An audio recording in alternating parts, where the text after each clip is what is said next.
एखाद्या मुलाच्या वडिलाला किंवा आईला, आईवर किंवा वडिलावर जर एखाद्याने शिवी दिली साधी, मारणं सोडा, त्या मुलाच्या मनात किती वर्ष राग राहतो, कधी जाते राग ते. जिथं ज्याच्या वडिलाची अशी सुपारी देऊन जवळच्याच नात्यातल्या माणसानं जर हत्या केली असेल तर त्याच्याबद्दल मला वाटतं ही जीवन आहे तोपर्यंत ह्या जन्मात तर जाणं शक्य नाही. आणि ज्या पद्धतीनं पुन्हा रिॲक्ट होते ती की जणू आम्ही काही केलंच नाही, आम्ही म्हणजे अजून साळसुद्धा सारखं वागायचं. त्या कांडाचा निकाल अखेर जवळपास 500 वर्षानंतर समोर आला आहे. या प्रकरणात न्यायालयाने आपला निर्णय दिला आहे. न्यायालयाच्या निर्णयाचा आदर करणे हे प्रत्येक नागरिकाचे कर्तव्य आहे आणि आपणही त्याच्या भूमिकेतून या विषयाकडे पाहणार आहोत. पण आजचा प्रश्न एखादी व्यक्ती दोषी आहे की निर्दोष आहे हा नाही. आजचा प्रश्न आहे, जर एखादा खटला तब्बल 3 वर्षे चालत असेल तर ही न्यायव्यवस्थेची आणि तपास यंत्रणेची मोठी शोकांतिका नाही का? चिचिजेटमध्ये मुंबईमध्ये भररस्त्यात गोळीबार करून पवनराजे निंबाळकर यांची हत्या करण्यात आली. हे प्रकरण केवळ एका व्यक्तीच्या हत्येपुरते मर्यादित नव्हते.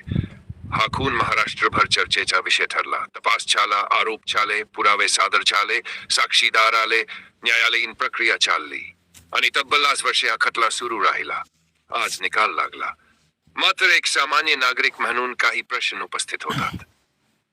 पहिला प्रश्न, जर तपास यंत्रणेने आरोपी निश्चित केला होता तर 5 वर्षे का लागली? आणि जर अखेरीस आरोप सिद्ध झाले नाहीत तर मग सुरुवातीचा तपास कितपत अचूक होता? दुसरा प्रश्न, खरा गुन्हेगार कोण? आजही हा प्रश्न अनेकांच्या मनात कायम आहे. कारण कोणत्याही हत्येच्या प्रकरणात समाजाला सत्य जाणून घेण्याचा अधिकार असतो. जर एखाद्या आरोपी विरुद्ध आरोप सिद्ध होत नसतील तर मग वास्तविक गुन्हेगार कोण होता याचा शोध पूर्णपणे लागला का? तिसरा प्रश्न, सर्वसामान्य नागरिकाला न्याय किती वर्षांनी मिळणार? येथे आपण एका प्रभावशाली राजकीय कुटुंबाचा उल्लेख करत आहोत. पवनराजे निंबाळकर यांचे सुपुत्र ओमराजे निंबाळकर अनेक वर्षांपासून लोकप्रतिनिधी आहेत. जर अशा प्रभावी कुटुंबालाही एखाद्या प्रकरणाचा अंतिम निकाल मिळण्यासाठी 6 वर्षे वाट पाहावी लागत असेल तर सामान्य माणसाच्या बाबतीत काय होत असेल? मित्रांनो, भारताच्या संविधानाने प्रत्येक नागरिकाला न्यायाचा अधिकार दिला आहे. पण न्याय फक्त मिळणे महत्वाचे नाही, तो वेळेत मिळणेही तितकेच महत्वाचे आहे. उशिरा मिळालेला न्याय हा अनेकदा न्याय नाकारल्यासारखाच वाटतो. आज महाराष्ट्रातील लाखो खटले न्यायालयात प्रलंबित आहेत. अनेक कुटुंबे वर्षानुवर्षे कोर्टाच्या पायऱ्या झिजवत आहेत. काही साक्षीदार मृत्युमुखी पडतात, काही पुरावे नष्ट होतात, काही लोक आयुष्यभर निकालाची वाट पाहत राहतात आणि अनेक वेळा सत्य धूसर होत जाते. म्हणून आज गरज आहे ती कोणावर आरोप करण्याची नाही, गरज आहे ती संपूर्ण व्यवस्थेच्या आत्मपरीक्षण करण्याची. तपास अधिक वैज्ञानिक आणि वेगवान व्हायला हवा. पुरावे संकलित करण्याच्या पद्धती अधिक सक्षम व्हायला हव्यात. न्यायालयीन प्रक्रिया शक्य तितक्या जलद व्हायला हव्यात. कारण प्रत्येक प्रकरणामागे फक्त फाईल नसते तर एखाद्या कुटुंबाचे आयुष्य दडलेले असते. या प्रकरणातील न्यायालयाचा निर्णय अंतिम आहे आणि त्याचा आदर आपण केला पाहिजे. मित्रांनो, तुम्ही आता जे विश्लेषण केलेलं आहे ते आपण कुठल्याही राजकीय किंवा कुठल्या एखाद्या व्यक्तीला समोर ठेवून केलेलं नाही. ही एक सामान्य लोकांच्या मनातील दडलेले प्रश्न आहेत. तर आत्ता पहा तुम्ही ओमराजे निंबाळकर ते एक त्यांची खंत कशी व्यक्त करत आहेत. एखाद्या मुलाच्या वडिलाला किंवा आईला, आईवर किंवा वडिलावर जर एखाद्याने शिवी दिली साधी, मारणं सोडा, त्या मुलाच्या मनात किती वर्ष राग राहतो, कधी जाते राग ते.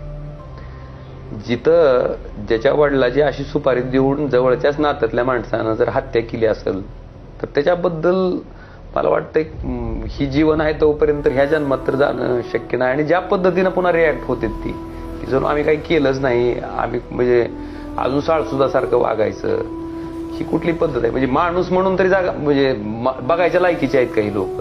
मला रडणारं बाळ म्हणते, अरे ज्याचा बाप गेलाय ते रडेल नाही तर काय करेल, हसेल का? ही काय पद्धत आहे? ही जी सारखं म्हणजे आपण केलेल्या कृतीचं पश्चाताप करून 20 वर्ष ऑलमोस्ट अजून माझ्या ट्रायल कोर्टामधनं माझ्या वडिलांच्या हत्येच्या केसचा निकाल येत नाही. माझा धाकटा भाऊ त्या केससाठी कित्येक वेळेस म्हणजे 1 तारीख त्या बिचाऱ्यानं चुकवली नाही. 24 तास सगळ्यात तारखा त्याने अटेंड केल्या. कायमस्वरूपी कोर्टात असते. काय अपेक्षा आहे की बाबा जी कृती केली त्याच्यातनं आम्हाला अपेक्षा इतकीच आहे की अशा पद्धतीचं कृत्य पुन्हा भविष्यात तरी कोणी करू नये. एक संदेश समाजात जावा आणि त्याच्यासाठी येणारी शिक्षा यावी. ती सुद्धा कोर्टात आम्ही सुप्रीम कोर्टात गेलो. सुप्रीम कोर्टात 2-2दा 3-3दा गेलो. सुप्रीम कोर्ट 2-2-3-3 वेळेस त्या ठिकाणी सांगतंय की तुम्ही ह्या 2 महिन्यात द्यायचं. परत अजून तरी पण 2 महिने संपत नाहीत. आता फायनल स्टेजला आहे. तर आर्ग्युमेंट संपल्यात. अजून पण खरं तर मागच्याच महिन्यात सप्टेंबर एंडलाच ते संपवावं असा सुप्रीम कोर्टाचा आदेश होता. पण आता अजून पुढे चाललंय. मला सांगा काय किती दुर्दैव आहे सांगा ना. जर हिथं अशा पद्धतीनं जर न्याय मिळण्यासाठी लोकप्रतिनिधी असलेल्या माणसाला आणि ज्याच्यात गुन्हेगार आहे तो सुद्धा लोकप्रतिनिधी होता. कारण लोकप्रतिनिधीच्या विरोधातल्या गुन्ह्याच्या बाबतीत सरकारनं सांगितलं की ते खटले तुम्ही लवकर निकाली काढले पाहिजेत. त्या खटल्याचे निकाल तुम्ही लवकर दिले पाहिजेत. हे सगळं असताना पण जर ह्या न्याय व्यवस्थेत न्याय मिळत नसेल तर मग न्याय माझ्यासारख्या माणसाला मिळत नाही. सामान्य माणसाचा विचार करा की उठून केस तरी दाखल करू शकेल का.